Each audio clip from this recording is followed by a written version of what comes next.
Welcome to Indiana Sports Beat Radio, brought to you by the Hard Truth Distilling Company in Brown County, Indiana.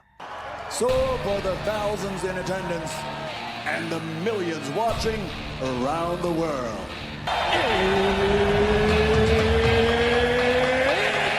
time! 3 on the way. Oh! It went in! It went in! And Indiana wins the ball game! Know your role and shut your mouth, you jabroni! Float game for the win! Ayler's gone! Come on, touchdown, Indy! Woo! I-U! America! They got a football team now! Pretty simple. I win. Google me. You know that I'm the cream of the crop. Now, from the Hard Truth Studios, here's Jim Coyle.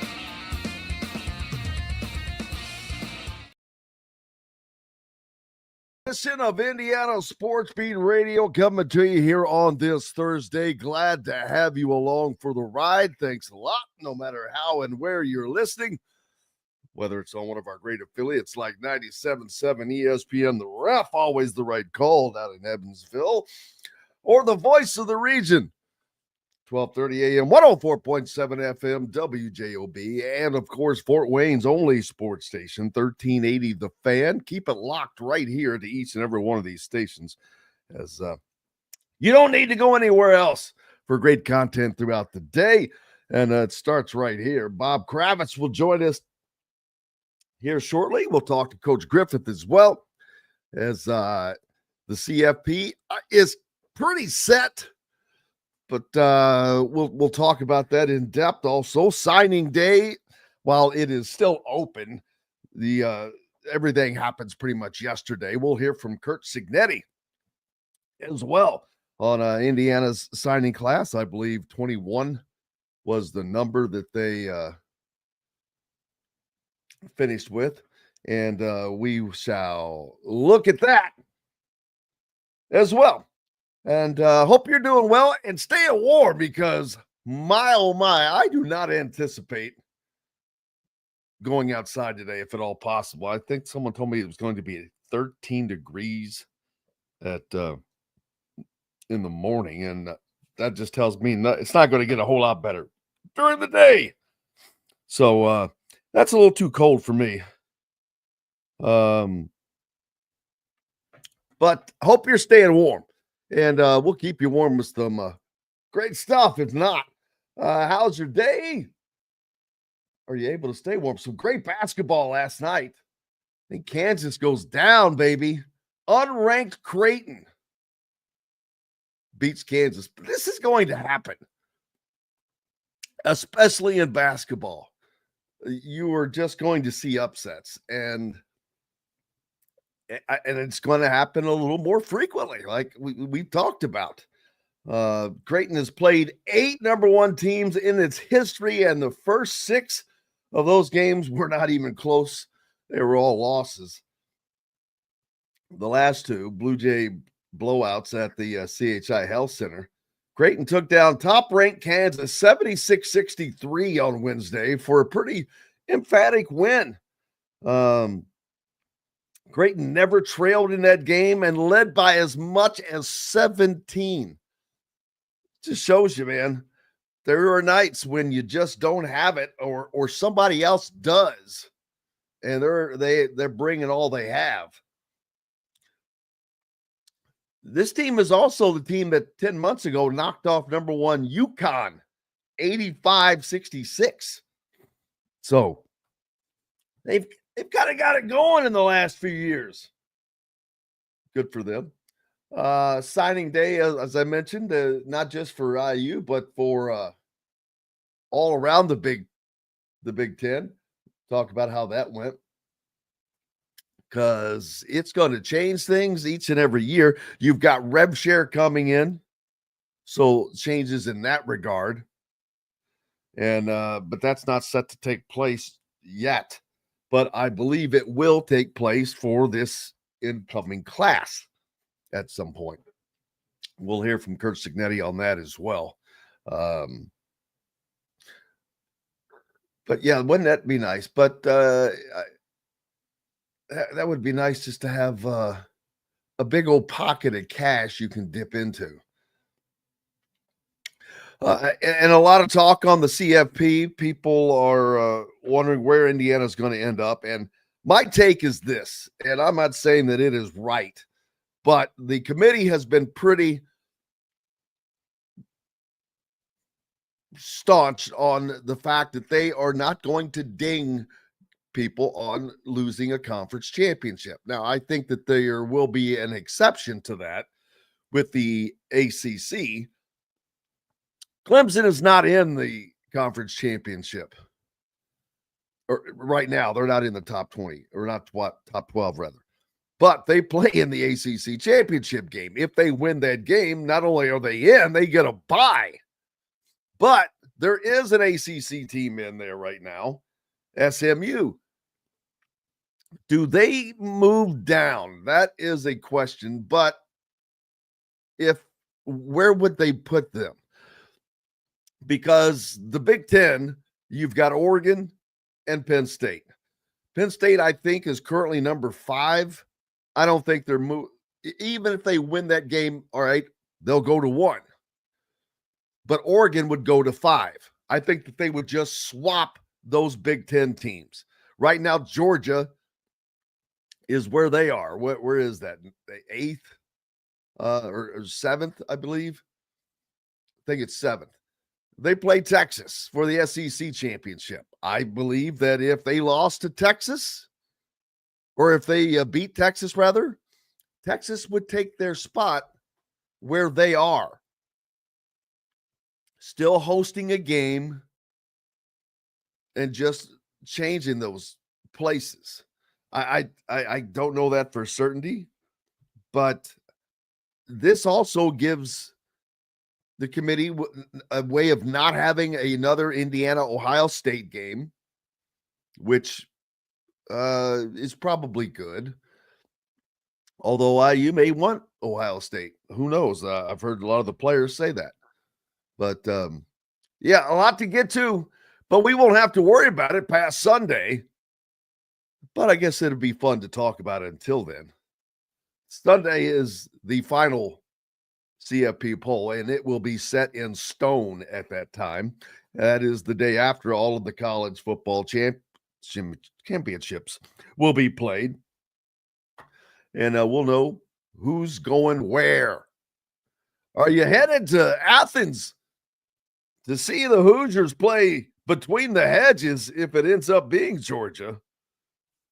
It's going to be a unique environment regardless. As I just mentioned, if they were to play Georgia, they would head to Athens to take on the Bulldogs between the hedges in SEC territory.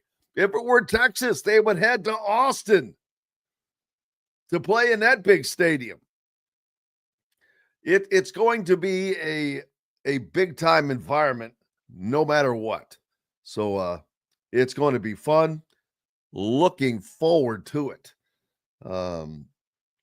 As a matter of fact, here's what Kurt Cignetti had to say in regards to his opening day signing class. Okay, signing date sure has changed. They've moved it up, which is good.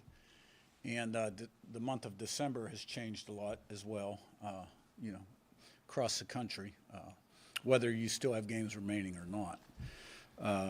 But got all of our papers in early this morning, signed 21 guys. 14 will be early enrollees. 7 will enroll for the fall and, report in the summer. 9 on offense, 12 on defense.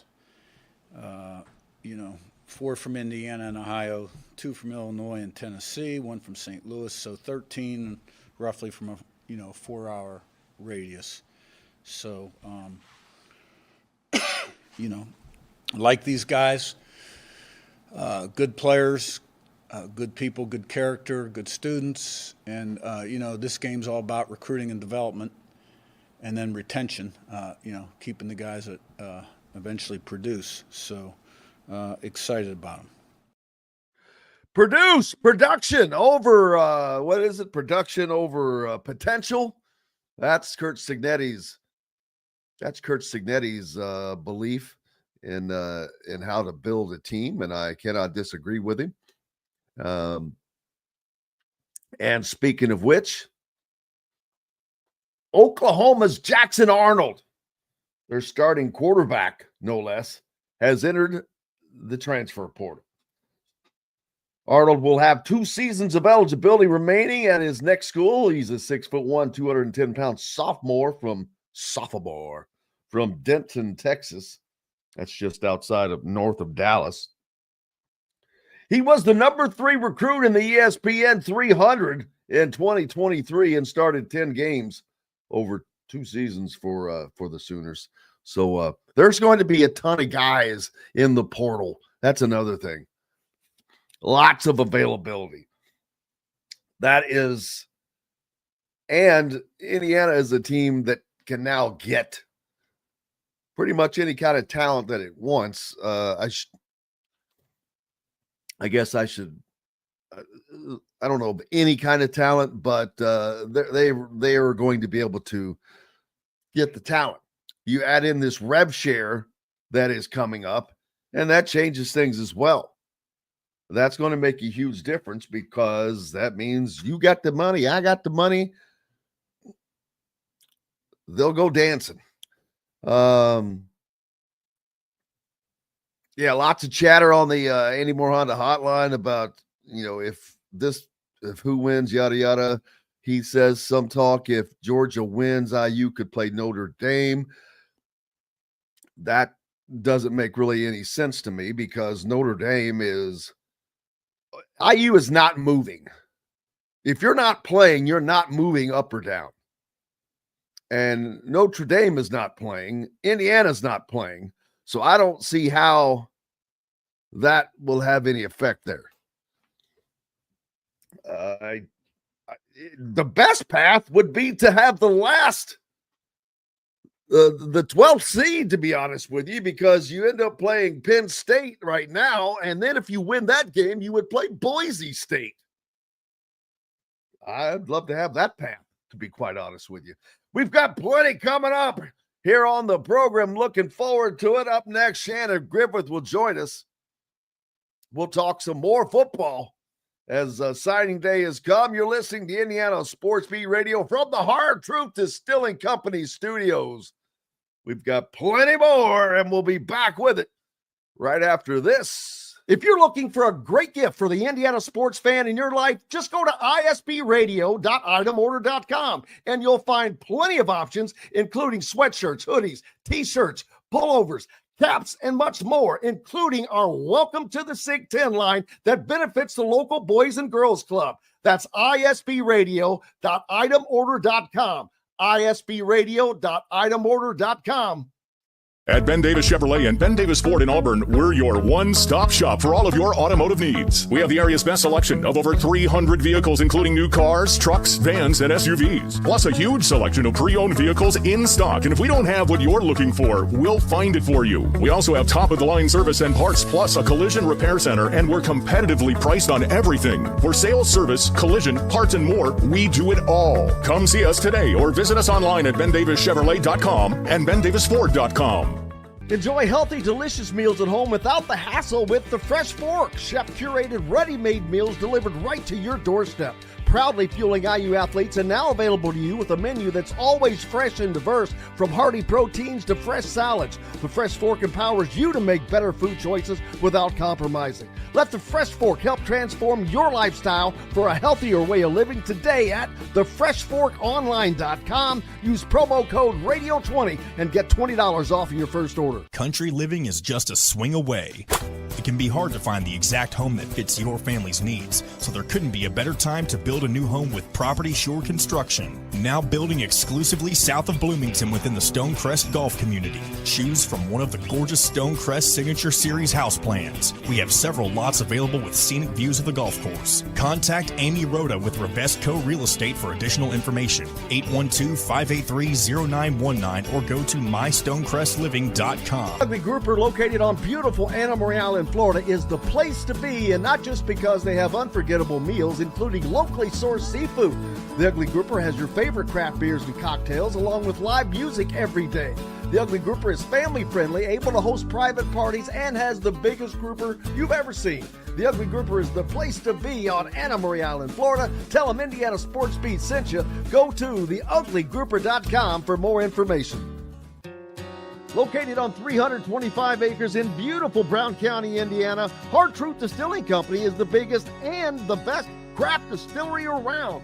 While Hard Truth is already known for producing internationally awarded whiskeys and spirits like Hard Truth's sour mash bourbons, sweet mash, and hard road ryes, as well as their cinnamon vodka and the always popular toasted coconut rum. Hard Truth Distillery offers so much more. With a full-service restaurant, ATV, and distillery tours, as well as live music, you can spend an entire day at Hard Truth Distillery while making your entire family or group happy. And that's the Hard Truth. Hard Truth products are available across Indiana, as well as many other states. So no matter where you shop, if they don't carry your favorite Hard Truth product, tell them you want the truth, the Hard Truth. Hard Truth Distilling Company encourages you to enjoy all of their products responsibly and to never drink and drive.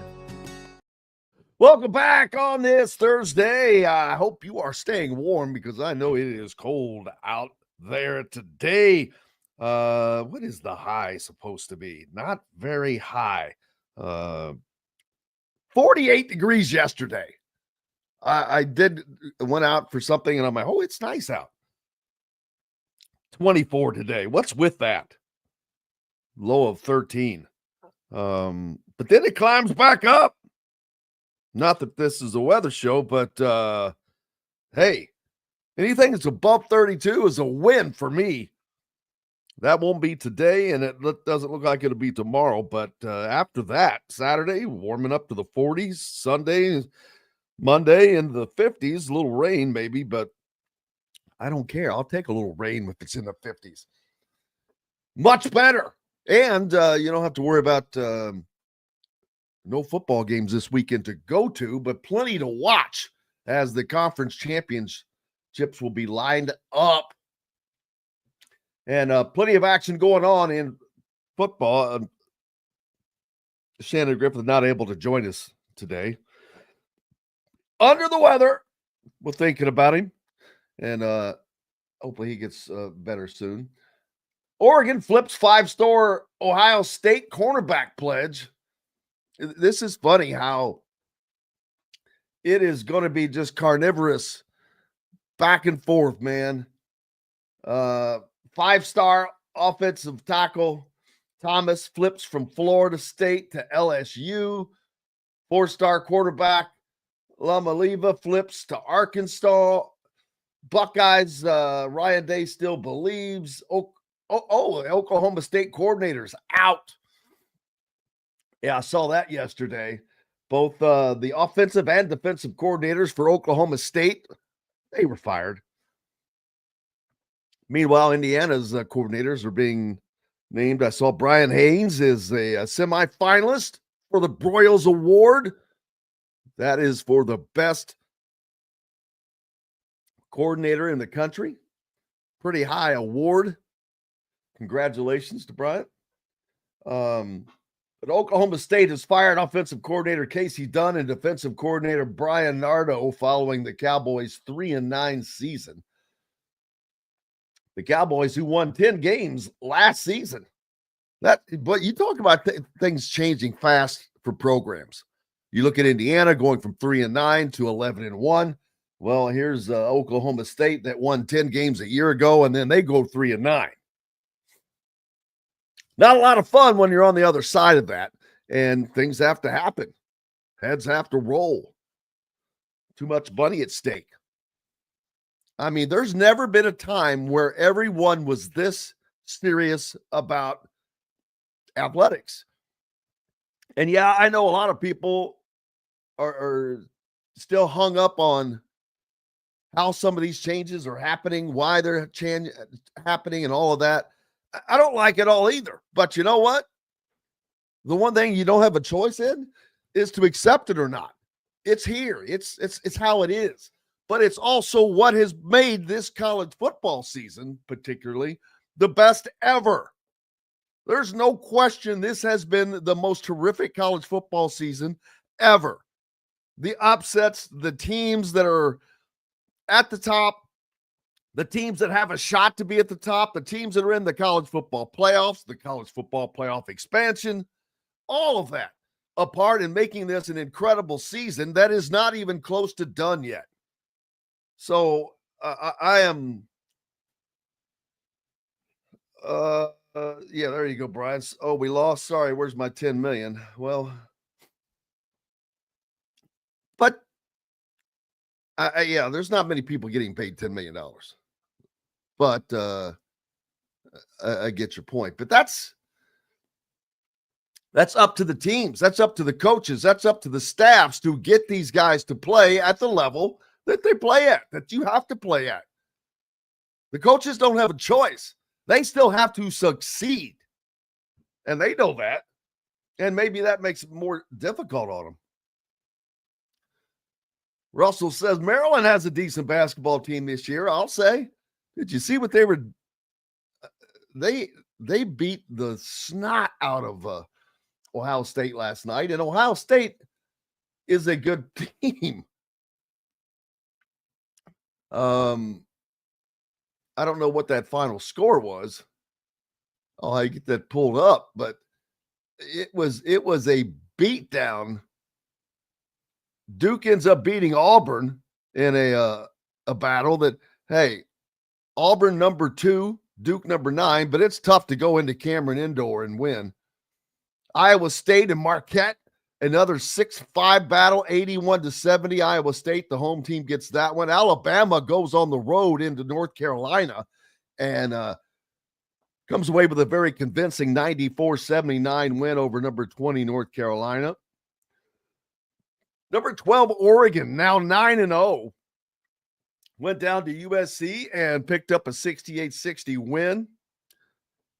Number 13 Florida beat Virginia 87-69. UConn, man, they get a win over number 15 Baylor, which is a good win, but they win 76-72. You can tell this is not the UConn team of the last 2 years. Not to say that they're not good and not going to be formidable, but and how about Memphis? Are they going to be the surprise team of the season? 7-1 now. They're 81-71 win over Louisiana Tech last night. Not that impressive, but they've done some big time things already this year. Mississippi State 90-57 and San Diego State 84-62 over Fresno State. As far as the Big Ten goes, there were a couple of games last night. The only one I think I did not mention, Michigan State beat Minnesota, set 90-72. But Maryland, 83-59, your final score. The halftime score in this Maryland-Ohio State game, 50-17.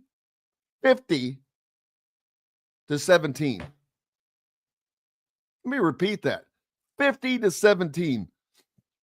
I didn't get to watch it, but I don't know if Ohio State was shooting the ball that poorly or if Maryland's defense was just that good, but that is a beat down.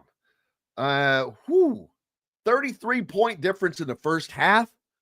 It's hard to create that much separation in a half. Let's see. Rick asking, what % do you give to the dollars that come from NIL? And should there be some sort of limits, terms applied to the awards that are given? Rick, I'm not sure that I understand that question completely. What % do you give to the dollars that come from NIL?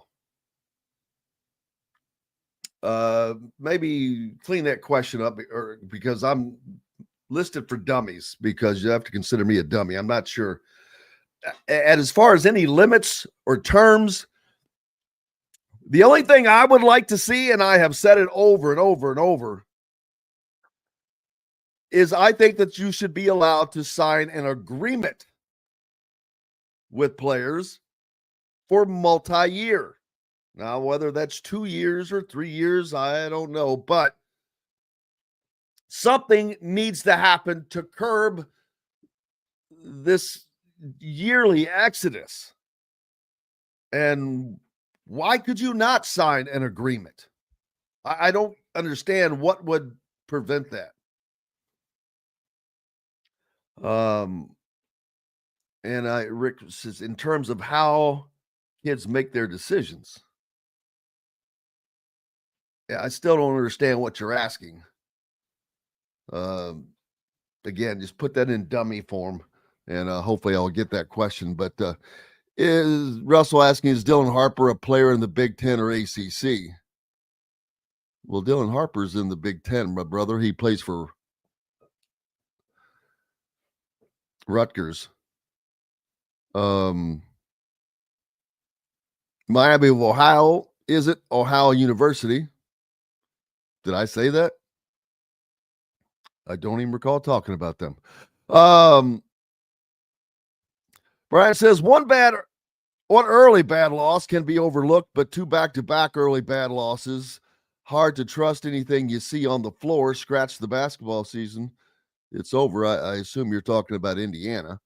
That's it. I definitely can't go there. As I said, that's not a dead horse I'm going to beat for the next 4 months. I mean, I have my opinions on things. I have my opinions on the program and this and that, but I'm not going to beat a dead horse for 4 months when that horse is still actually not dead. It's at least kicking. So this season will be the determination factor. And yeah, there's been things that just haven't looked good. But no matter what, again, I've said it doesn't matter what your opinion is as far as Indiana basketball. And by that, I mean nothing is going to change right now, either way, until this season plays out. Rick is doing his best to straighten me out. Do the dollars drive their decision 100%? Boom. Now that makes it easy, my friend. Well, in my opinion, no. But I'm not making that decision. I don't think that it does. Winning matters. I hear it too much. Relationships matter. They have to be happy where they are. I hear a lot of recruits talk about things like, man, when I was there, I just had this feeling of comfort and, whatever. So no, I don't think that it's the determining factor. I think it is absolutely one of them. But if you're recruiting a guy that is being recruited by others, you could probably guess he's probably going to get at least with somebody else in the same neighborhood as far as an offer. So something else has to be the determining factor. Winning matters. Winning would probably be the second determining factor, and playing time. The opportunity for immediate playing time. There's a lot of different things that go into it.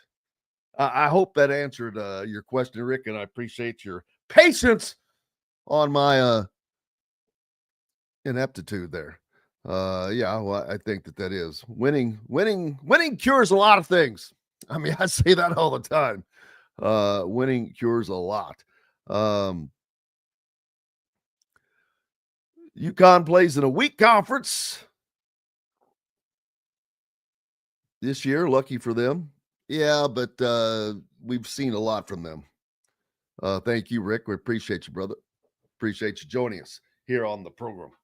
Bob Kravitz will join us in a little bit. We'll talk a little bit more about this, but also some things at hand. Indiana basketball does have another game tomorrow night as they hit the hardwood. Then Saturday, we've got the conference championships that will determine Who is going where? Who is playing whom? Jim B., we appreciate you from Kendallville as well. Hope everyone is having a good end of the week and ready for the weekend. Have you been hitting the college pick'ems? I didn't miss a game. I got my picks in last week. I'm back into the top 10 at least. But Mr. Bowers is still just running away with it. He's killing us, man. He's killing us all. What are your picks for this weekend? Who do you think wins these matchups? There is going to be it's going to be a heck of a time for the games that matter. UNLV taking on Boise State. Now, that would be a surprise. Boise State can get booted. UNLV can jump in. Iowa State and Arizona State. Number 16 and number 15. The Big 12, that will be their only entry, the winner of this game.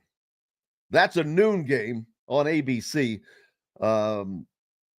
Arizona State's been playing pretty well, but Iowa State is tough as well. So that's going to be that's a determiner right there on who gets in, but they're going to be the 12th seed, I believe. And as I said earlier, I think that's a prime spot. I think it's an easier path than people understand. Ohio is playing at Miami of Ohio, and that will not have any bearing on anything. But then Georgia is at number 2, Texas. Number 5, Georgia, and number 2, Texas. That's a 4 p.m. game.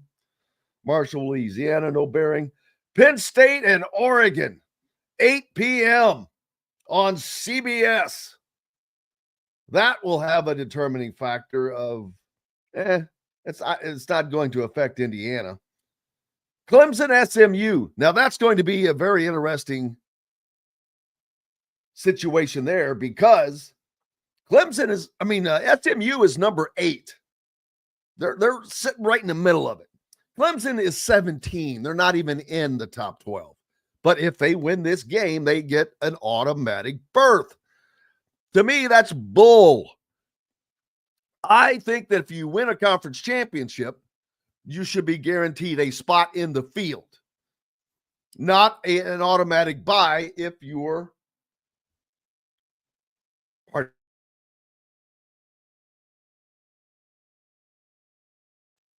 excuse me. But this is a perfect example. All right, Clemson is number 17. Let's say they win that game. They're going to automatically jump to number 4 because of how it's set up. That's crap. What would they normally move up?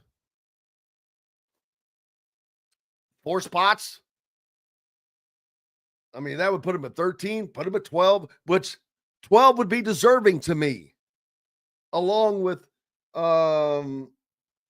say, Iowa State or Arizona State won. They would be deserving of the 11th seed because that's where they're ranked now. I don't like this automatic bye. And I understand that they're trying to spread it out, but when you have a team that is getting an automatic bye that is just not deserving, I'm not in agreement with that. I mean, that's just my personal opinion, which doesn't mean jack squat, but that's your setup. The Georgia-Texas game is one that everyone will be paying great attention to. I don't think anybody else moves. I really don't. I think they're just going to swap a lot of these. But what happens if Clemson wins? What happens with SMU? That is a legit question. We'll talk about that with Bob Kravitz and much more when we take a break. We're back with it to the Hard Truth Distilling Company studios right after these messages. Located on 325 acres in beautiful Brown County, Indiana, Hard Truth Distilling Company is the biggest and the best craft distillery around. While Hard Truth is already known for producing internationally awarded whiskeys and spirits like Hard Truth's sour mash bourbons, sweet mash, and hard road ryes, as well as their cinnamon vodka and the always popular toasted coconut rum. Hard Truth Distillery offers so much more. With a full-service restaurant, ATV, and distillery tours, as well as live music, you can spend an entire day at Hard Truth Distillery while making your entire family or group happy. And that's the Hard Truth. Hard Truth products are available across Indiana, as well as many other states. So no matter where you shop, if they don't carry your favorite Hard Truth product, tell them you want the truth, the Hard Truth. Hard Truth Distilling Company encourages you to enjoy all of their products responsibly and to never drink and drive. When it comes to apparel and promotions, Freethink has you covered, literally, whether it's 24 or 200 shirts for sports leagues, businesses, or groups. Freethink Apparel and Promotions can also create your very own merchandising store. Freethink Apparel and Promotions did it for Indiana Sports Beat Radio, and they can do it for you. Whether it's screen printing, embroidery, digital printing, promotional products, vehicle wraps, or anything else under the promotional line. See what Freethink Apparel and Promotions can do for you at freethinkapparel.com. Know a team or group needing a fundraiser? Boost Fundraising raises more money faster and offers the most unique and user-friendly online fundraiser in the nation. Your team receives personalized fundraising pages for each team member. Free team-branded promo gifts shipped to each donor. Boost Fundraising does it all. Sports teams, marching bands, charity causes, and community groups. Go to boostfundraising.com and be sure to enter the promo code COYLE, that's C-O-Y-L-E, to receive a discounted fundraiser. If you're looking for a home in the Indianapolis area, you need Cheryl Sizemore from RE/MAX Advanced Realty. Cheryl Sizemore has over 2 decades of experience, and that could be the difference in getting the home you want in today's tough housing market. Reach out to Cheryl Sizemore from RE/MAX Realty at cheryl@IndyHomePros.com or 317-701-0838. 317-701-0838. Let Cheryl Sizemore help you find the home you want today. At Ben Davis Chevrolet and Ben Davis Ford in Auburn, we're your one-stop shop for all of your automotive needs. We have the area's best selection of over 300 vehicles, including new cars, trucks, vans, and SUVs. Plus a huge selection of pre-owned vehicles in stock. And if we don't have what you're looking for, we'll find it for you. We also have top-of-the-line service and parts, plus a collision repair center, and we're competitively priced on everything. For sales, service, collision, parts, and more, we do it all. Come see us today or visit us online at BenDavisChevrolet.com and BenDavisFord.com. Welcome back, Indiana Sports Beat Radio, coming to you on this Thursday, joined now by the great Bob Kravitz from BobKravitz.com. Make sure you go and become a subscriber. Good morning, sir. Good day, sir. How are you? I'm good. I just woke up, man. So if I'm not my usual witty self, just slap me. Well, not everybody gets to sleep all day like you do, but you deserve it. You deserve it. I've worked hard for 40-something years. That's Last exactly year right. or two, not so much. Well, you know what? It's good to take a day off here and there. There you go. There you go.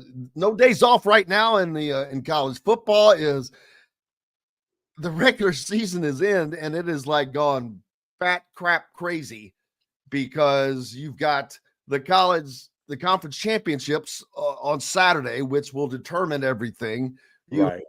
The early signing period that opens yesterday. You have the transfer portal that is Monday. So it is all hitting at once, It is. which is fine.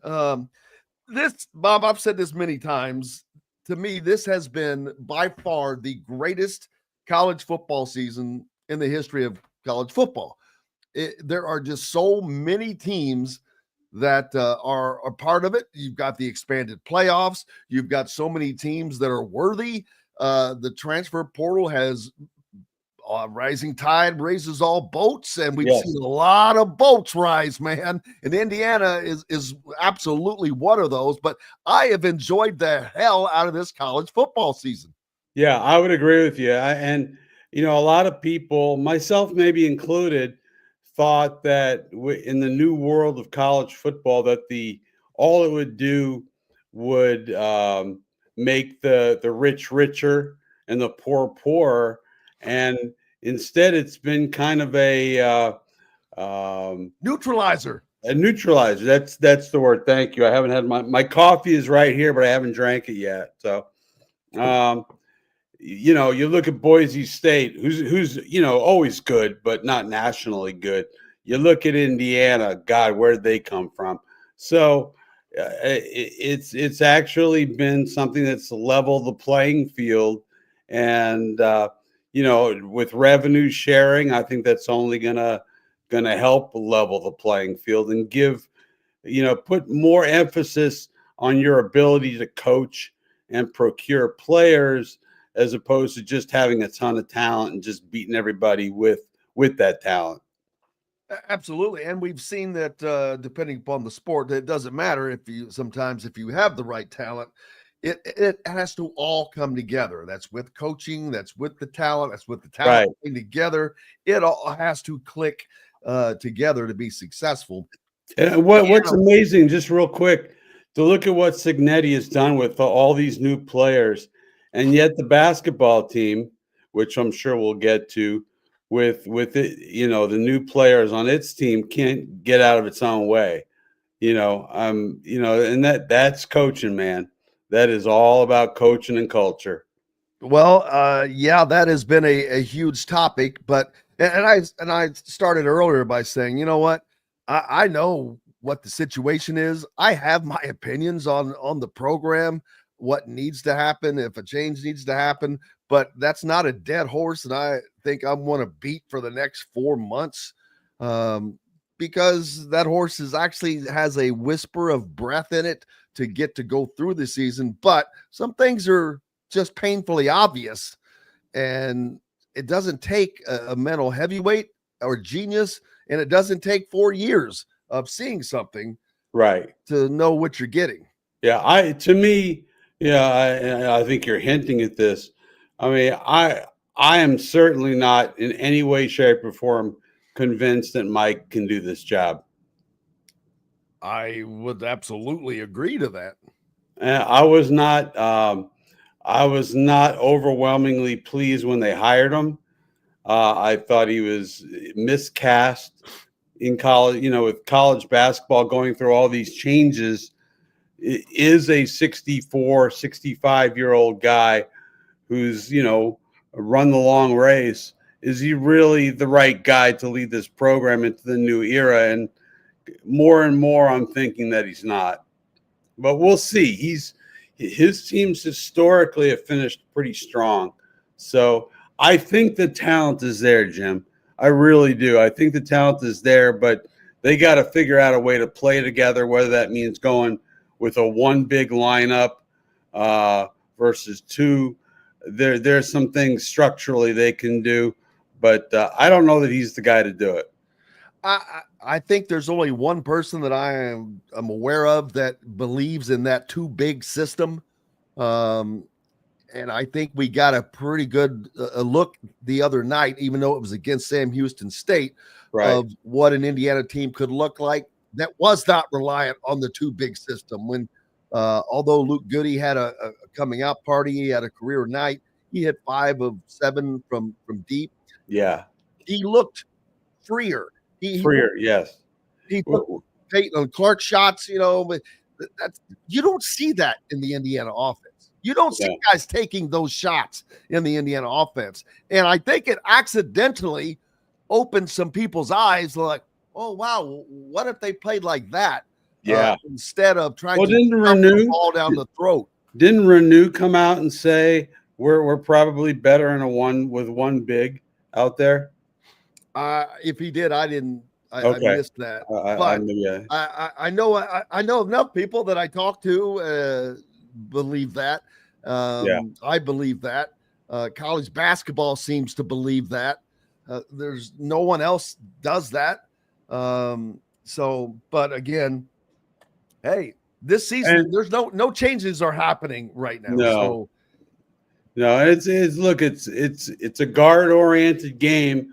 And if your guards aren't, Miles Rice, I think he's going to be a good player. Certainly he was a good player at his last stop, but Boy, I haven't seen it yet. Have not seen it yet. I mean, there's the occasional flash, but he's really struggling.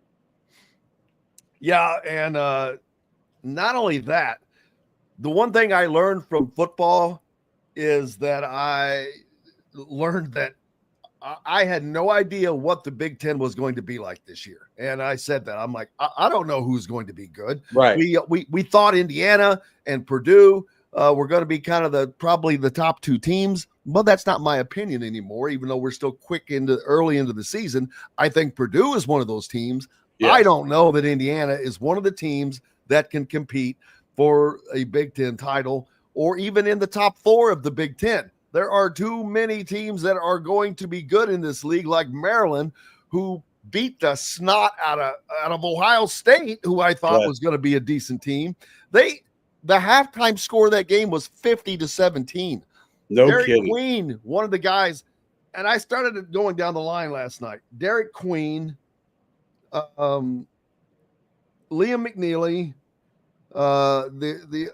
oh gosh darn it, the other kid that's going to UConn, and then Badunga at Kansas. Oh, Flory Badunga, yeah. 4 players that Indiana had a really good shot at, but will not have, but are all playing at other big-time institutions. Maryland looks really good. But you've got UCLA, Oregon, who's now 9-0 and ranked number 12 currently. They're the second highest ranked team in the Big Ten behind Purdue. Didn't see that one coming at all, mostly because we just didn't see them play very much. And, and everything, it's a year-to-year deal now. I mean, you get yourself a couple of guys in the transfer portal, you completely change what you look like. Absolutely. I'm looking forward to this Saturday, the college football conference championships, partly to see where Indiana will wind up. Right now, they're slated to play Georgia, and that's if Georgia loses to Texas, that's where Indiana's going. Because those teams are not going to move. If you lose, if you're in it right now, but the one question I have, Bob, is SMU. SMU is ranked number 8. But they're playing a Clemson team that is not in the top 12. Right. They can screw it all up. That's the one. That is the only thing that I don't know what would happen. Would they leave SMU alone where they are and just put Clemson in that bye spot? Or does SMU move down? Yeah, that's a great question. One of the things that I think is kind of an unintended consequence of this whole expanded playoff is I think it's taken away a little bit of the importance of the conference championships. Would you agree with that? Because listen to the word manual, nobody's going to move. Right. And and for the most part, I agree with it, but there are instances where I don't, because now you have 2 conferences that are sitting with potential winners that are outside of the top 12 right now. Right. One of them is going to get an automatic bye, not just into the playoffs, but a bye. Yeah. I do not agree with that. Yeah, I think there are some problems with the system. Yeah. I understand they don't want there to be 4 Big Ten teams or 4 SEC teams getting 4 byes. I know what they're trying to do. But I think you have to be ranked, you cannot be outside of the top 12 to get a damn bye. That means your conference is weak. Right. I agree with you there. Absolutely. What's up with you? I know you got a lot going on, covering the Colts, covering the Pacers, covering the Hoosiers. Well, it's kind of a weird week, because IU football is off. Colts have the bye. So it's been a pretty unproductive week for your boy. I think I want to jump on the Pacers and what the hell's wrong with them. Yeah. They are an unholy mess right now. And I realize that injuries have taken something of a toll, but man, Halliburton just does not look right. Miles is not playing great. The only guy on that team who's really been himself has been Pascal Siakam. But other than that, guys are not playing the way they played last year. And I don't know how you fix it. I don't think a trade down the road necessarily makes sense, but they've got to pull it together or they're going to end up on the outside looking in. Absolutely. And it's shocking because right now they're in the midst of the in-season tournament in which they are 0-4. Right. I believe they won the in-season tournament last year, didn't they? They finished second to Lake. Okay. Yeah. Yeah. I mean, last year they really used it as a springboard. You know, they had a really good regular season, obviously an incredible playoff run. I think playing in those types of games help prepare them for the playoffs. I don't know what's going on with this group. I wish I did. But it all starts with Tyrese. And when Tyrese's brain is somewhere else, I don't know how you turn this thing around. I think it's got to be something within the team now as it's currently structured. Sounds like a Queen song. Turn this thing around. Turn this thing around. I'm sorry I brought it up. So is everyone else. Let's see. Hoops. We've tried. I'm trying to make sure we cover everything. It's still early in the basketball. Purdue opens tonight at Penn State. That should be a W. What else is going on? I mean, with the bye and with the Hoosiers off this week, it's just a little slow. I'm sitting here thinking, what am I going to write this week? So give me a column idea. Well, Indiana basketball plays Friday. So you've got that going. The college football playoffs, you're going to know who's going where for the most part, I think, after Saturday night. But when are they going to announce it? Sunday at noon, I believe. Okay. So you don't have to wait long to find out. It is going to be interesting to see what they do with. Well, I think they're praying for SMU to win. SMU, yes. Please win, and we don't have to change anything that way. Right. How about the possibility of Indiana going down and playing between the hedges in Athens, Georgia? That would be quite the prize for having a miraculous season. I mean, good luck. I mean, I think they could be competitive. Oh, I do too. I mean, and then the other option is go to Austin, Texas, and play. I know in Texas. They kind of like their football down there.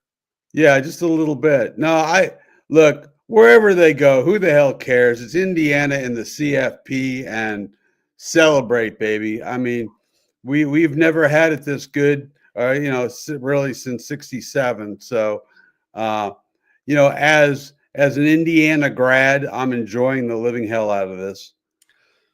Me, you know what? I'm not supposed to, but I know I'm not either. I'm not gonna lie. Football season's been fun, brother. Oh, yeah. Enjoy your weekend. I hope it's a fun one. All right, man. You be well. Bob Kravitz from BobKravitz.com. Make sure you are being a subscriber and keeping up with all of his great content. We've got plenty more coming up.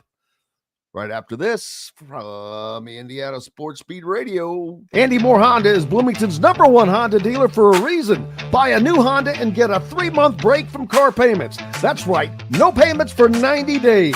That includes the all-new, all-electric Honda Prologue. And you get it for just 0.9% financing. Or the 2024 Honda Ridgeline Black Edition or the Honda Accord LX, both for just 1.9% financing. Get more to your door from AndyMooreHonda.com, Bloomington's #1 Honda dealer and your best place for new and used vehicles.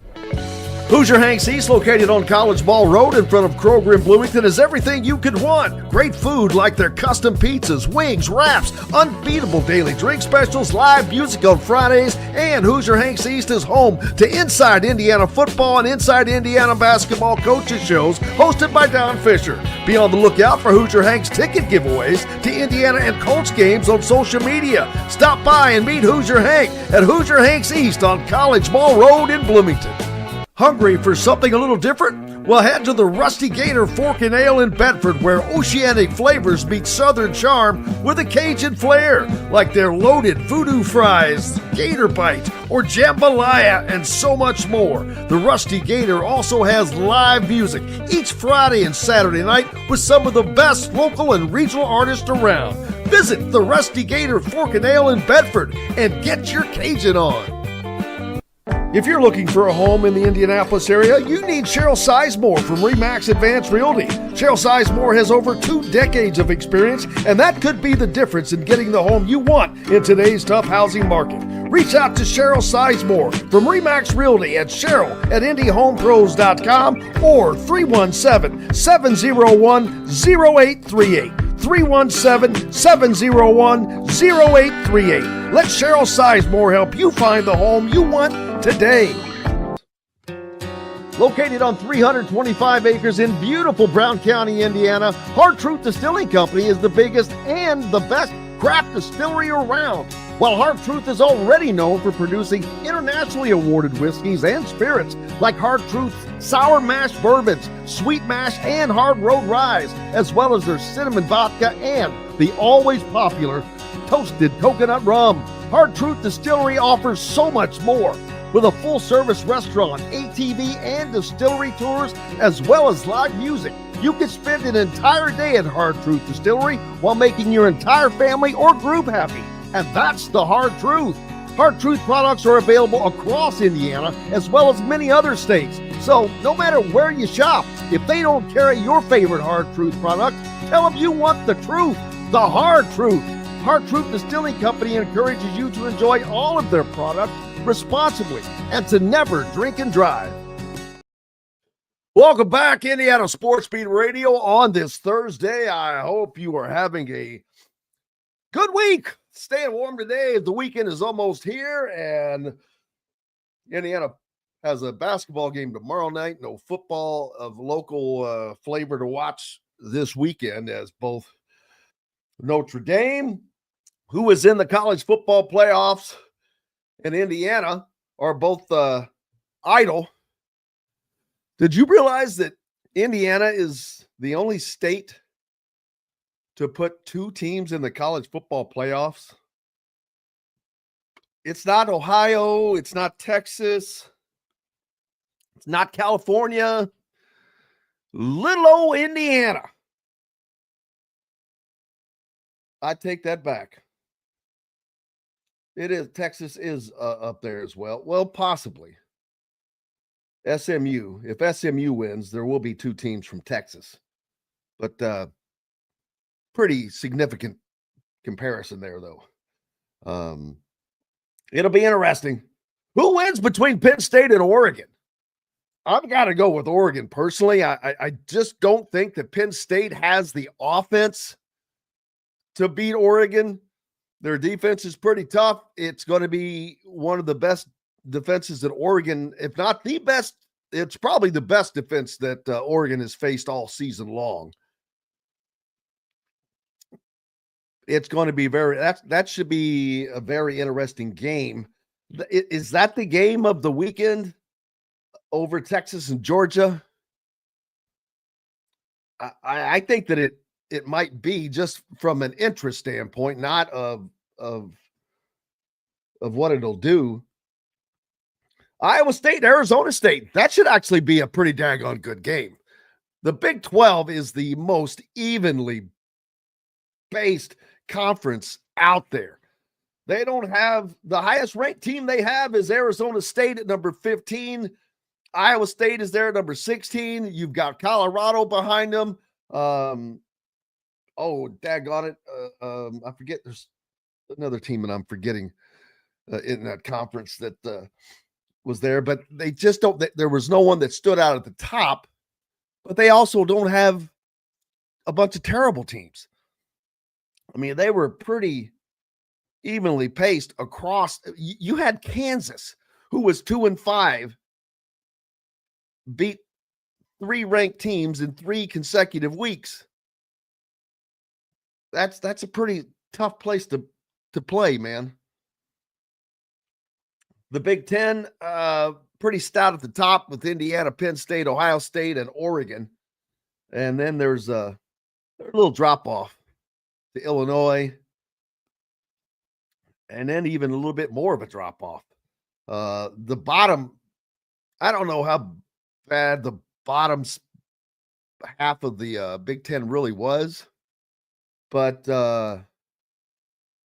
because you look at USC, and USC was a team that had a lead in every game that they lost, a fourth quarter lead in every game that they lost, save for the Notre Dame game.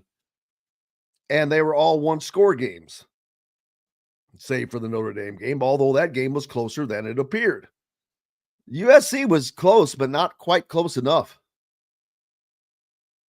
I believe Miller Moss, who had been their starting quarterback for most of the season, did I see that he's in the portal or going to be in the portal?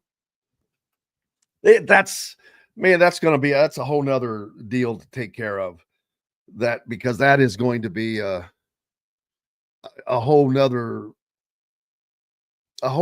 different animal to chase down, as it has been, but it continues to get more and more attention because now you have teams like in Indiana, for example, who is going to be a destination for players that normally would not have been. I'm just going to use Miller Moss as an example. I'm not saying he's the guy. I'm not saying he's the guy that they should get. This is an example. Or the kid from Oklahoma, the quarterback. Never would they have ever even considered Indiana. And I guarantee you, Indiana is a consideration by any and everyone now. Or a team, you could replace Indiana and put a different team in there. But what Indiana did on offense this year, what Curtis Rourke has been able to achieve, he is one of the top quarterbacks in the country. He has gone from being a guy that very few people had ever even heard of to one of the top collegiate quarterbacks that there are this season, that there has been this season. His numbers are staggering. His efficiency numbers are staggering. He has not thrown for the most yards, but A, he missed a game. B, Indiana has a more balanced attack than, say, Miami. But his numbers are still staggering because even though I think he and Indiana were like, 10th, 11th, 12th in passing or something overall in the country. But their yards per attempt, yards per catch, I believe we're number 2 in the country. That's more important. You cannot just look at the totality of a simple stat without putting some context to it. And those numbers, they speak for themselves.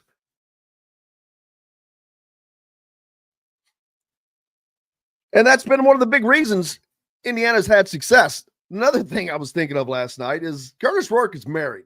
I remember finding out last year that he was going to get married and would be married during the football season. And I'm like, well, that's, he's probably got a pretty mature mind. And that's exactly what you have seen throughout this season. A very, very calm, poised quarterback. That's what scouts are seeing. He reminds me of Nate Sudfeld, Indiana's last really good quarterback who has made a living being a backup quarterback in the NFL. He is still in the league. Buddy, that's a career right there. I mean, he's making bank. Backup quarterback's a pretty good gig in the NFL. But Indiana has been blessed. Now they're going to have to replace a lot of pieces with this transfer portal, but Cignetti He's done that. The one thing he will not be able to do is bring in guys that understand his culture like he did last year when he came to Indiana.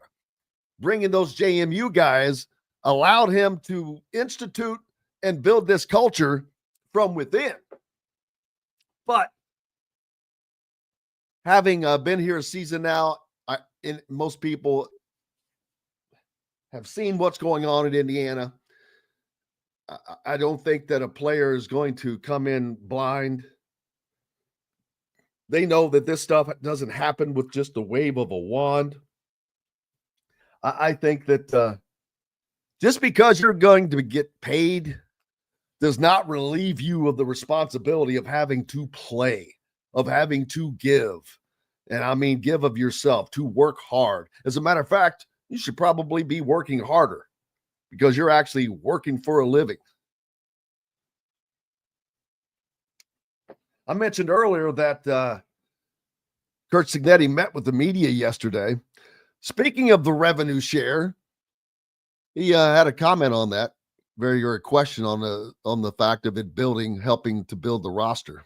Yeah, well, NIL's been a thing for a while, and the rev share component was in its infancy when a lot of these guys were being recruited. So, it all comes down to a number, and where that number, where that comes from, really is of no consequence. You know what I mean? But the rev share thing will kick in July 1st as long as the court case is approved. April 4th, I believe. And we're all counting on it across college football, athletics in general, and that'll change quite a bit how things are done once that kicks in on July 1st. It certainly will, and we'll see how that does change. How will that impact a team like Indiana, for example, who just burst onto the scene, in essence, in the college football world? But they're going to have that kind of money. They're going to be able to go out and get those kinds of guys. Can Indiana use this to just catapult themselves into being a top 10 program? And I'm not saying it's just that. Obviously, they got themselves there this year by hard work, by good coaching, by having the right guys. You have to have all of that. That's a given. That goes without saying. But now when you add this element, and with what I was talking about previously, and that Indiana is now a destination that big-time players are going to look at without batting an eye, because winning matters. That was a question that came up earlier. Winning does matter. I mean, yeah, these guys want to get paid, but they also want to win. Nothing is better than winning if you are an athlete. If you are competing, nothing replaces winning. You know you're going to get paid. It's guaranteed. Winning is not guaranteed, and that is the ultimate challenge. That's what these guys want to do. They want to succeed. They want to be the best. Most of them want to go to the league. While this is good money, nothing compared to being in the league. So I don't think it's going to have any a downward effect.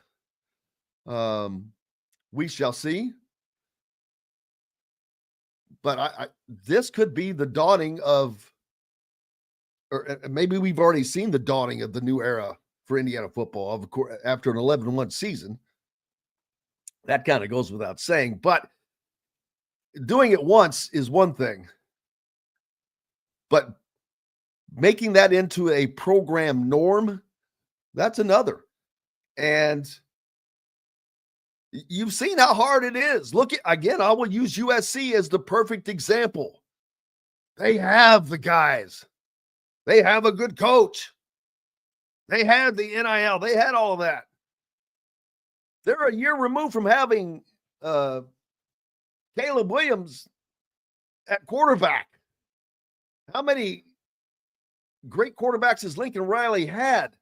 He's not going to lose that. But look where USC ended up in the conference.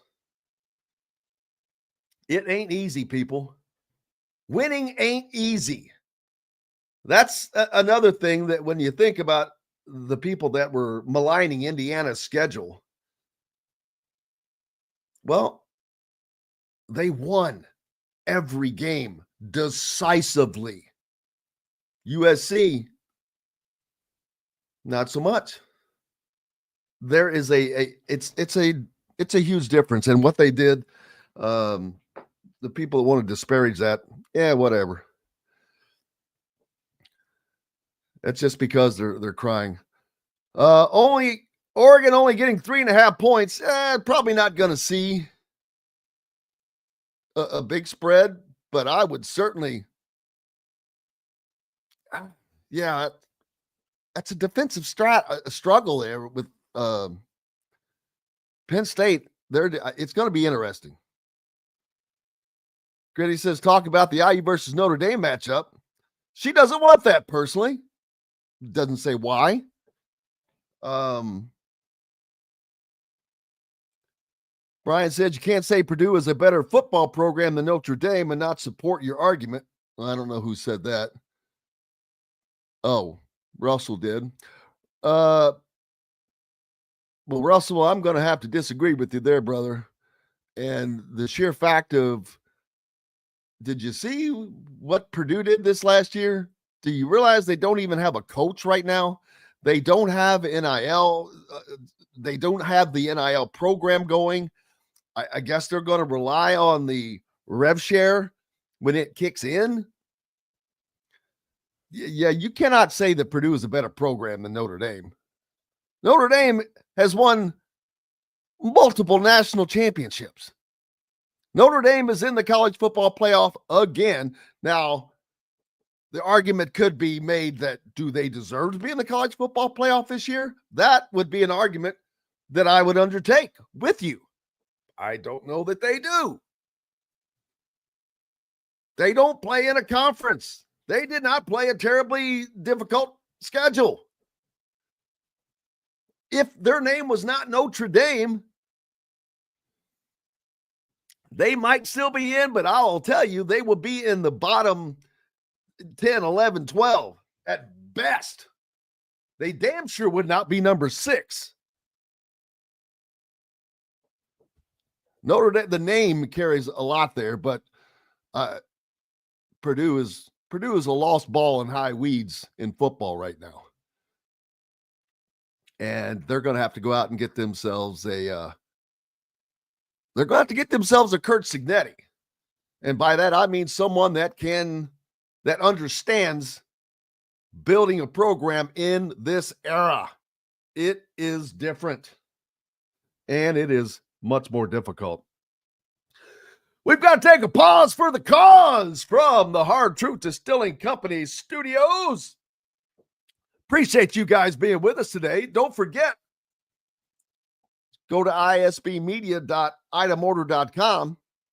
Pick up your Welcome to the Sig 10 merch or anything else that's there, but you know how to do it. We're back with more right after these messages. If you're looking for a great gift for the Indiana sports fan in your life, just go to isbradio.itemorder.com and you'll find plenty of options, including sweatshirts, hoodies, t-shirts, pullovers, caps, and much more, including our Welcome to the Sig 10 line that benefits the local Boys and Girls Club. That's isbradio.itemorder.com.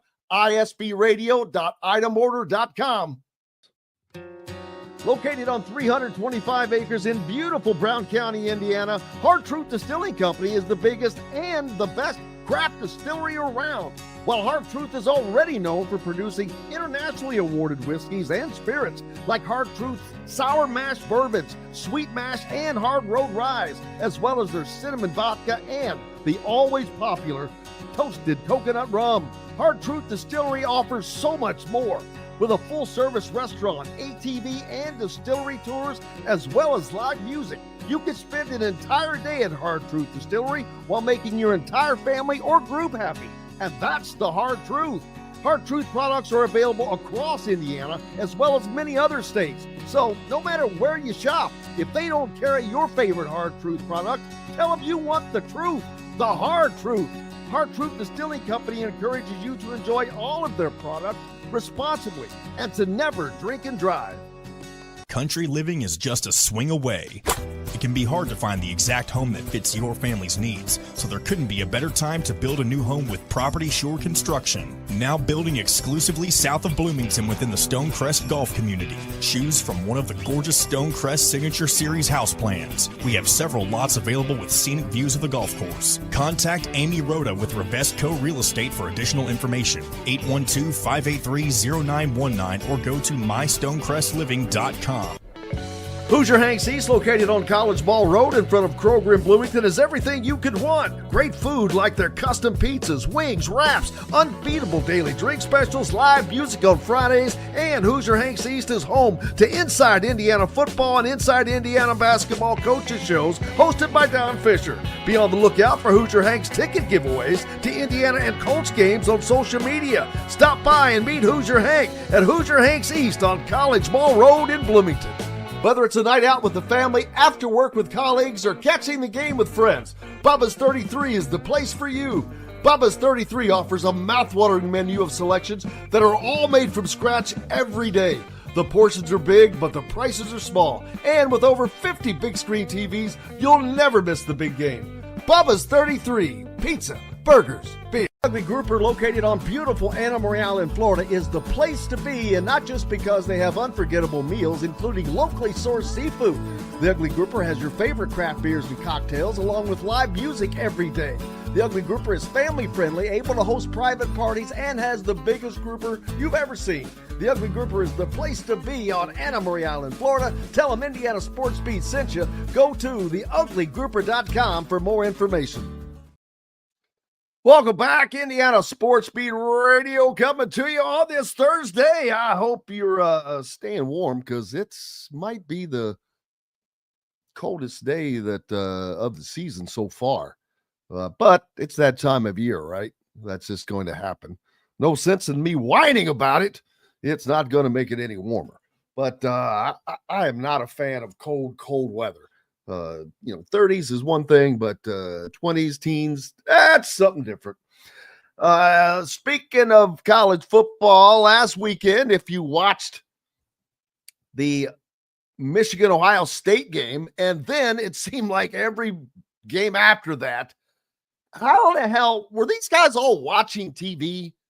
Because there's no doubt the games that followed in the Michigan-Ohio State game after Michigan wins, they thought that, and Baker Mayfield started all this when he was at Oklahoma. Oklahoma comes into Ohio State. They beat Ohio State, and he was able to get out there to the center and plant the flag in the middle of the stadium. Well, not a smart thing to do. Yeah, I get it. If that's your team, it's cool and all, but you know what? It's not, because I'll be honest with you. If I'm on the opposing team and you do that, I'm going to try to come kick the ever-loving crap out of you.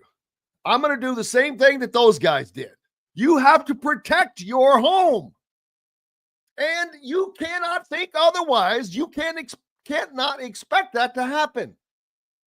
Well, it started with the Michigan guys, somebody trying to plant the Michigan flag there at Ohio State, which started a gigantic scrum. And I mean, it was a pretty intense deal. But the Big Ten responded by handing out fines of $100,000 to each of those teams. Former Ohio State coach Urban Meyer didn't like it. He said, "Stop with that. It's like saying, okay, let's take off wins from 20 years ago. What do they call that?" I don't understand what he's saying here. What did he expect? Nothing to happen? What would you rather have? Fines or suspensions? That was their only option. Someone had to be held accountable. Do you want players suspended for the college football playoffs? Because that is what would be the case for Ohio State. And I don't think anyone wants to I know that no one wants to impact, especially their own conference, on whether or not they have success at this next level. The college football playoffs, for a couple of reasons. Number one, the optics. The Big Ten, the people at the Big Ten office want the Big Ten teams to win. It looks great for the conference. More importantly, it brings in the cash, baby, because they're going on to another game and bringing in millions more. But Urban sometimes chirps just to be heard, I think. But I don't agree with him that it's like taking off wins. What the hell does that have to do with anything? He said, I used to die laughing when our AD would tell me some school was cheating.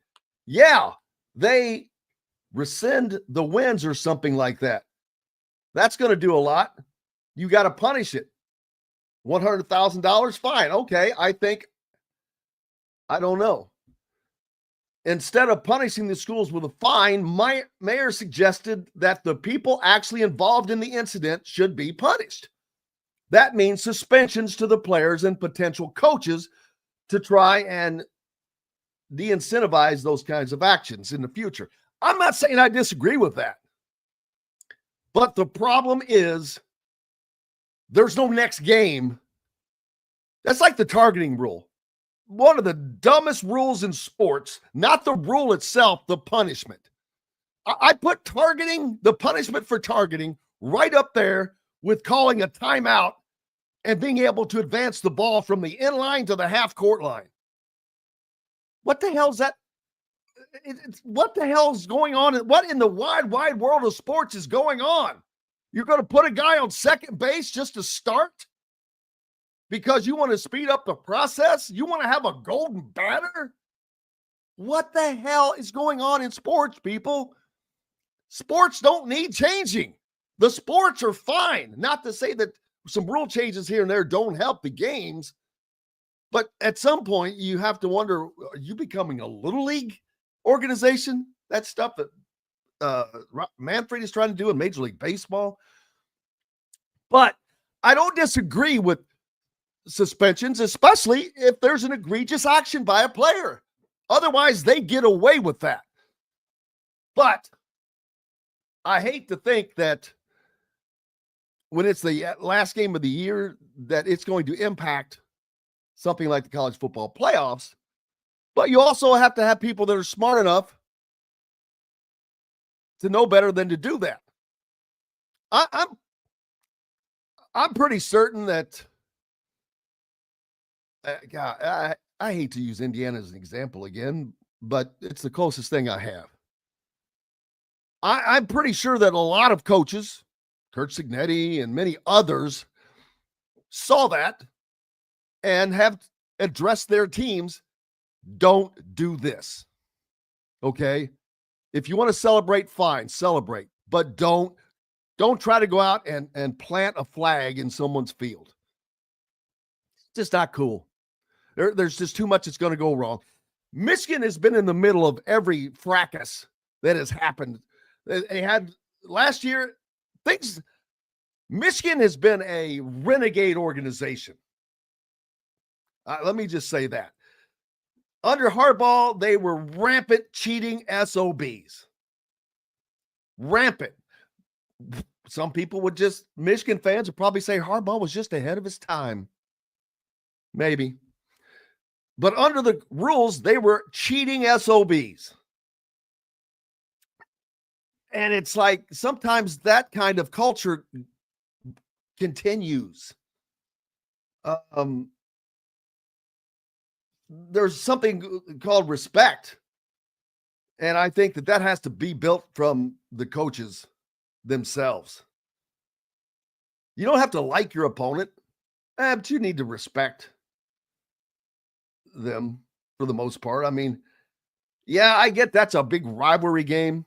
But do you think if, say, Purdue beats Indiana, of course, next year it'll be at Purdue, but 2 years from now, Purdue's back in Bloomington playing football. They've got their program going. They upset Indiana.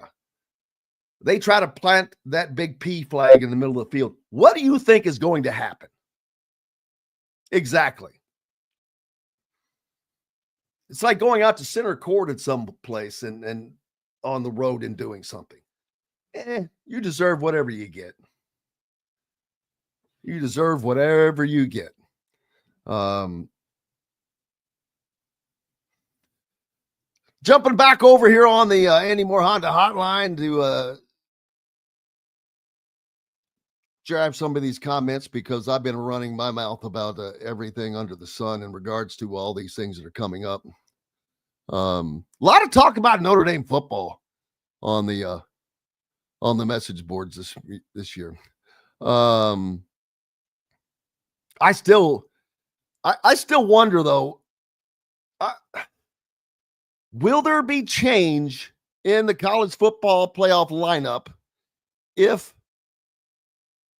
Clemson beats SMU?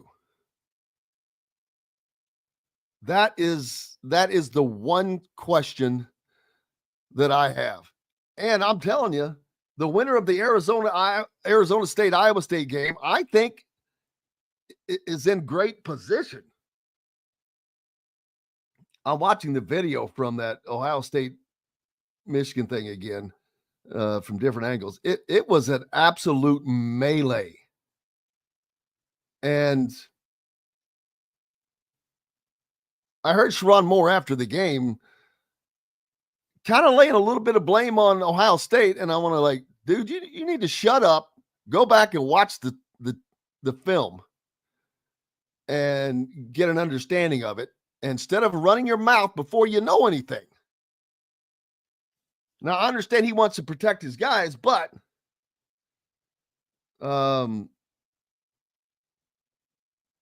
yeah, I think going forward, I'm going to have to agree with Urban Meyer on his take that going forward, you've seen what happens.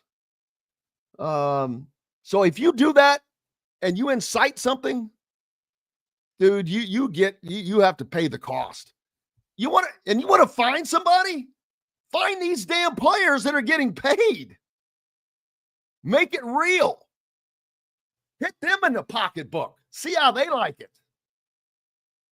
As a matter of fact, maybe you should be allowed to find out exactly what they're being paid NIL-wise and hit them up for a 10% ding on that. Donate it to charity. But these guys are getting paid. Find them. Don't find the schools. But I do believe with the suspensions, I'm going to have to agree with it. I would not want to see it impact the college football playoff, because that could change things like it did for Florida State. But you cannot have things happen like that. It's a horrible look, but you have to look and see who that's happening between. There are tons and tons and tons of schools and tons and tons and tons of games where that didn't happen. And there was a similar outcome, an upset on the road. That's culture, man. That's culture. You have to act like you've been there before. That's just the best saying. That is something, one of the things that one of the mantras that I've had for a long time. Act like you've been there before, even if you haven't. Let's see. Pecan asking, what do I think of Coach Sig's comments yesterday on quarterback and portal class size? Yeah, you know what? That is a great question. And I didn't have enough time to get that quote cut today. I will have that for us tomorrow, or I'll try to grab it in the break maybe. But it's very interesting. Because that's a great question, because roster size has been debated. Currently, it's at 85. You have 85 scholarship players, but you end up with 115, 20, 25 players that are walk-ons, preferred walk-ons, whatever. But all of this is changing because of the rev share and all of that. Are teams going to increase their roster size limits? Cignetti mentioned that, if you go from X to X, and I'm going to try to have that for after the break, that's an automatic hit of X number of dollars to your program, extra for those scholarships, as opposed to having it for rev share. It's a great point. Do you need more than 85 scholarship players? I think most teams don't. They're getting by with it now the way it is, but each program is run differently. How will he seems to think that most programs are going to stick with the 85. I think that they should. I don't see a need for more scholarship players. Their 85 more than covers it. I mean, think about the need, offense and defense. There's 22 automatically. Punt, return, kick, return, 11 each time, but you're running in some of these others. Then you have backups. You need to be 3 deep in a lot of positions. It fills up pretty fast. That 85 goes away pretty fast, but it's going to be the difference between having more players or having better players than the same number. That's what it will come down to.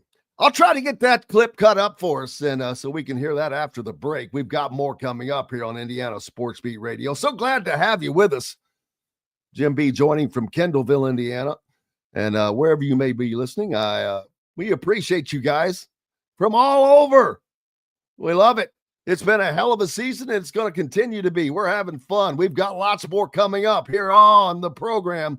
We're back with more from the Hard Truth Distilling Company studios right after these messages. Andy Moore Honda is Bloomington's #1 Honda dealer for a reason. Buy a new Honda and get a 3-month break from car payments. That's right, no payments for 90 days. That includes the all-new, all-electric Honda Prologue, and you get it for just 0.9% financing, or the 2024 Honda Ridgeline Black Edition, or the Honda Accord LX, both for just 1.9% financing. Get more to your door from AndyMooreHonda.com, Bloomington's #1 Honda dealer, and your best place for new and used vehicles.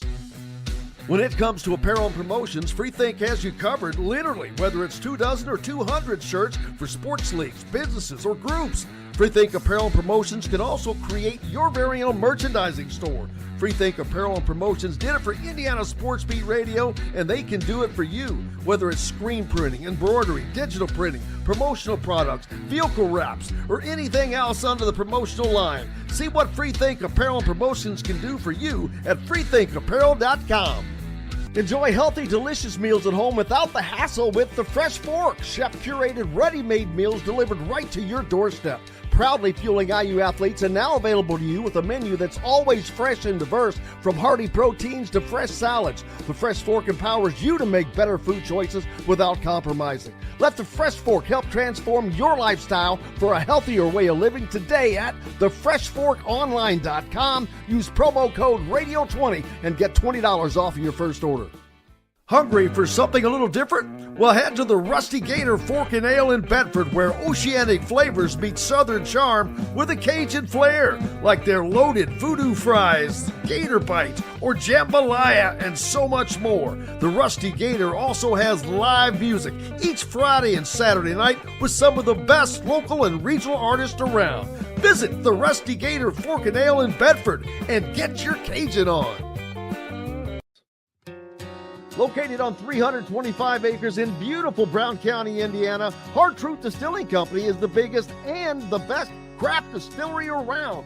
While Hard Truth is already known for producing internationally awarded whiskeys and spirits like Hard Truth's sour mash bourbons, sweet mash, and hard road ryes, as well as their cinnamon vodka and the always popular toasted coconut rum. Hard Truth Distillery offers so much more. with a full-service restaurant, ATV, and distillery tours, as well as live music. You can spend an entire day at Hard Truth Distillery while making your entire family or group happy. And that's the Hard Truth. Hard Truth products are available across Indiana as well as many other states. So no matter where you shop, if they don't carry your favorite Hard Truth product, tell them you want the truth, the Hard Truth. Hard Truth Distilling Company encourages you to enjoy all of their products responsibly and to never drink and drive.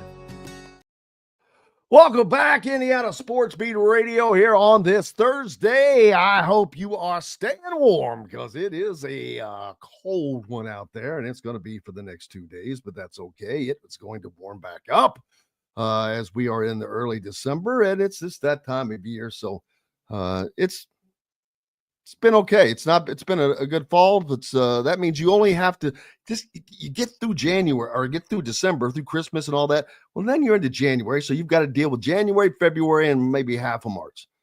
2.5 months. Not a big deal. We can handle it. The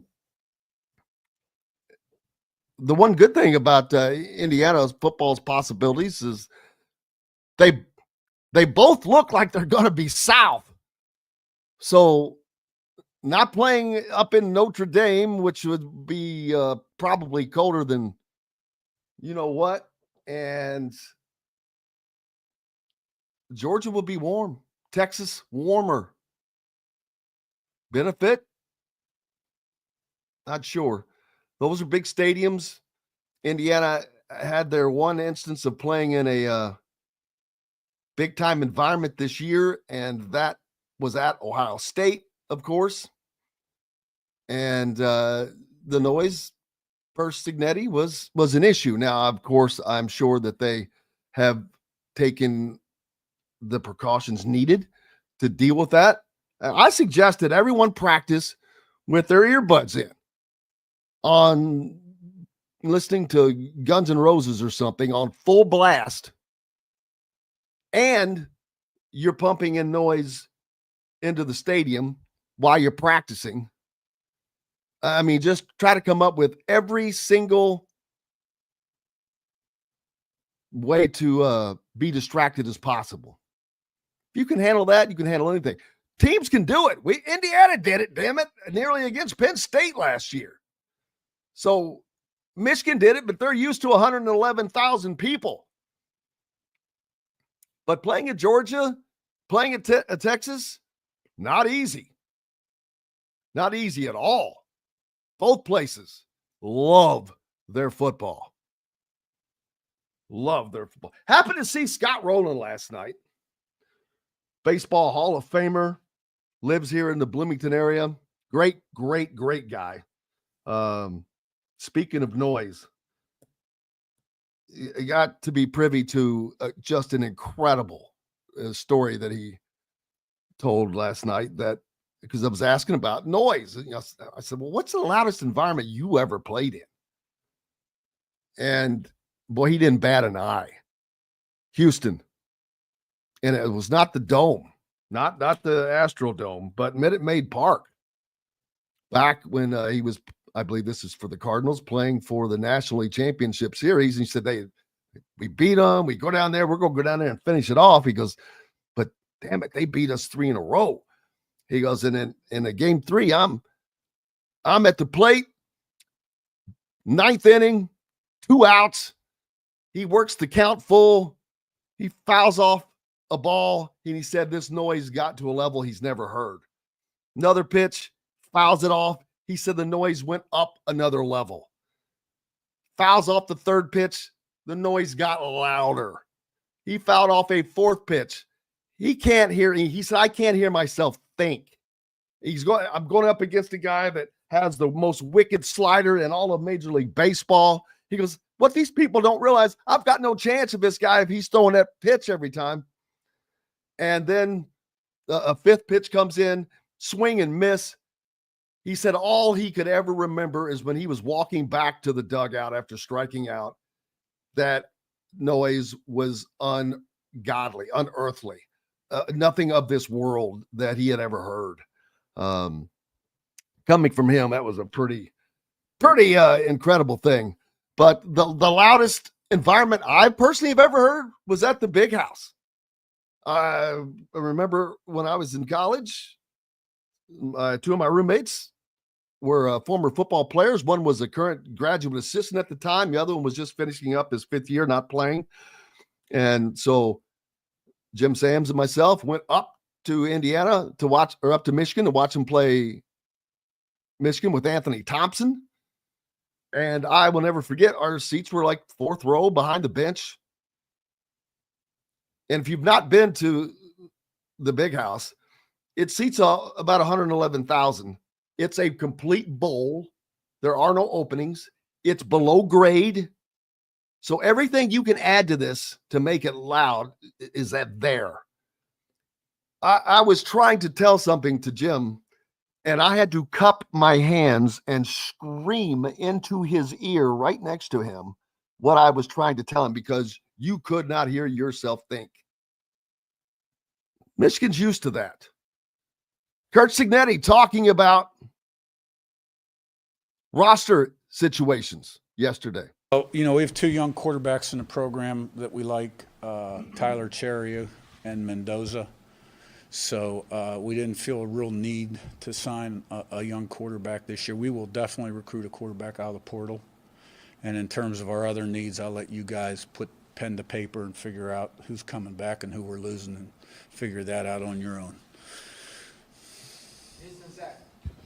An extension of that, but you said you've had some conversations with players. Is that mostly just kind of the guys maybe that have NFL possibilities because you need to know to try to determine what you need out of the portal? Like, is there an urgency to figure out that part of it just because the urgency to recruit the portal guys come next week?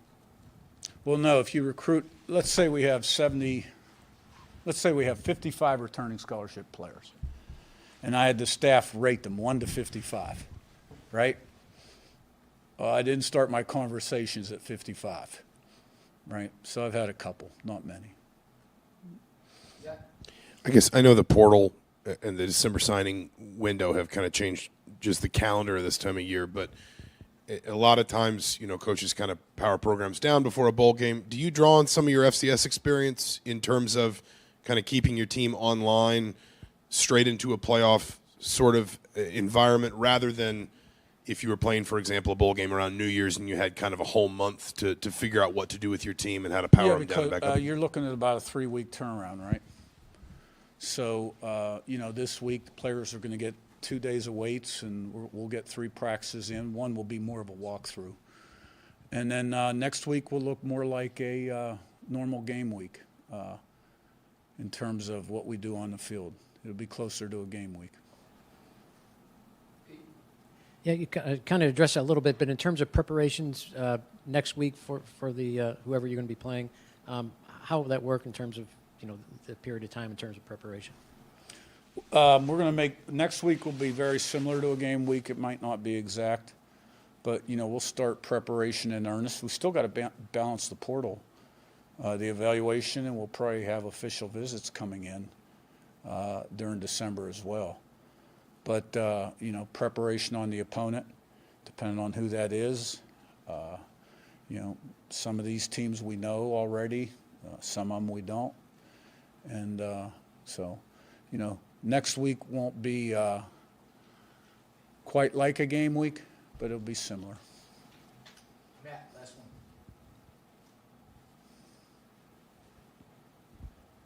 one. Coach, with the portal, I know it's a moving number because you got to wait, but do you have an idea of how big this portal class could be when it's all said and done? Yeah, I do.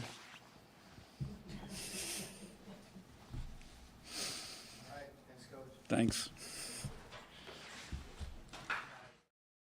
Typical Kurt Cignetti, Mr. Coy. Yeah, I do. Not sure why that one was one that you wanted to keep under wraps, but he did. But I did not hear the question and answer that I was looking for in regards to roster size and the impact on that. And I'm hoping that I may have that here for you in just a second. But he was asked about that very thing. Someone asked about it earlier. It's a very good question, because it's now become a part of the economics of running your team. Economics has now become a part of roster management. And in football, how much more difficult could it be when you're talking about 120 up to 125 different people? Hopefully that's in this clip here. Let's from Kurt Cignetti on signing day. Excuse me, and when you're evaluating players, how much does the fact that they are a multi-sport athlete, how much does that factor in? And then when you look at academic scholarships, do you also look at things like tardiness and attention, how well they attend class, that type of thing? Yeah, well, we don't give academic scholarships, but I do look at the transcript. I like to see the transcript on every guy, see what the grade point average is, the core grade point average, and I do look at the absences. I think that's a reflection of his habits and accountability, right? Doing what he's supposed to do. Multi-sport athletes, that's all good, but at the end of the day, this is football, and football is different than basketball and baseball and track in terms of the skill set required. It can be helpful in an evaluation, but it's more about what the guy does on tape or at our camp or another camp, things like that. Coach, we know that you're a process-oriented guy, so what does your recruiting process look like for the high school guys? Well, they're all signed up now. So now we've been spending a lot of time right now on portal guys, evaluating portal guys, which opens up Monday the 9th. And, we're going to be preparing for a football game also. So, we want to kind of be as far along in that evaluation as possible, because even though the portal doesn't open until Monday, if a guy's graduated or if a coach has been fired, right, then they're technically in the portal now. Underclassmen can't officially be in the portal until Monday, and then it could take 24 to 48 hours to be processed, so it could be Wednesday. But all you have to do is go on Twitter and see who's announced that they're going to go into the portal, and that doesn't prohibit you from pulling up their PFF tape and evaluating them. So there's a lot of that going on right now. And then we're going to practice today, we're going to practice tomorrow, we're going to practice Friday, right? Players lifted yesterday, had Monday off. And today will be like a Monday routine, and tomorrow will be like a Tuesday, and Friday will be like a Wednesday, to stay sharp with our fundamentals and our timing and that kind of thing. And then we'll find out who we play Sunday, at 12:15. Today's like tomorrow, and tomorrow is like last week, et cetera, et cetera. No, but you get the idea of how difficult it is, because all this stuff that I've been talking about and what you've been hearing about here today from Kurt Cignetti, the one thing he said there that brings it back home, and we have to practice. Yeah, they've got to prepare for something called the college football playoffs, something that Indiana has never even sniffed in any facet in football. But Indiana has played multiple biggest games of the program this year. Potential biggest games ever. The Ohio State was the potential biggest game ever. If they won that game, boom, they're looking at getting a potential bye and guaranteed home hosting a playoff game. Didn't happen. But guess what? The biggest game in program history is upon them yet again. And you don't even know who their opponent is. That's the crazy thing. The biggest game in program history is upon them on December 20th or 21st, and don't even know who they will play. Wild. And it's going to be incredible to see how things shake out with the portal. Does Indiana lose anyone of substance? That's going to be interesting. It's hard to keep everybody. And I'm not saying they're going to keep everyone. I'm talking about people that really matter. You look at Kentucky. Dane Key, one of the top wide receivers in the country. He had over 1,800 yards receiving. 3-year starter with the Wildcats. Lexington, Kentucky native, no less. 4-star recruit signed with Kentucky, and Mark Stoops out of the 2022 class, but he's moving on because there are too many questions at quarterback for the Wildcats next year. Boy, if people don't think winning matters, it does. But it's not just about winning. I'm sure that he wants to keep his numbers up. He wants to be able to perform because he wants to make it to the league. So that should answer questions about, is this all money driven? No, it's not all money driven, but the money is there. So why not should they try to get whatever they can get? I get it. Hell, I would do it too. Some of these guys are never going to make this kind of money again because some of these guys are not going to the league. They're not going to play at the next level or any other level. Some will, but many won't. But there are guys that like Key who just wants to keep he wants to be the top draft pick in the NFL draft as a wide receiver. So guess what? He has to perform. He wants to be on the biggest stage that he can get on, or the program that he thinks gives him the best opportunity for success. And that means winning because people know who is winning. They pay attention. Look at Indiana. How much attention has Indiana gotten this year in football? I would argue to say Kurt Cignetti in Indiana has gotten more attention than any other program in college football this season because of the shock and awe of it being Indiana. Doesn't matter. Try to quantify that with a number. It's unquantifiable, the positive benefit that was for Indiana University as a school. That will bring in students.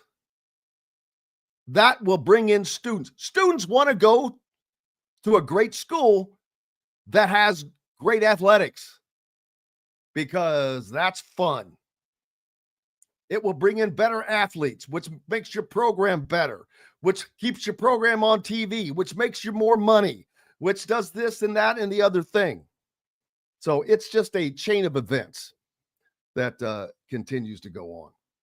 And it's questions with continuously changing answers is probably the best way for me to answer that. But man, it's so much so that I can talk about it all myself today. That's crazy. But hopefully Shannon gets feeling better and Chris is not working too hard again. Big thanks to our good friend Bob Kravitz, as always. Tomorrow, Todd Leary back with us. I know he was with us the other day, but that was because we didn't have a post-game basketball show after Sam Houston State. Todd's back with us tomorrow. We will preview Indiana's game tomorrow night and talk about Indiana basketball, the style that we've seen, what we saw lately, and what needs to be seen for them to have success this year, without question. Jeffrey the Greek. Of course, we're going to be talking about the college football championships that'll be coming up, previewing those. Make sure you go to the college pick'ems, get your selections in, and go to ISBradio.itemortar.com. Get you some Sig 10 merch. Benefit. Let's give a nice Christmas present to the Boys and Girls Club.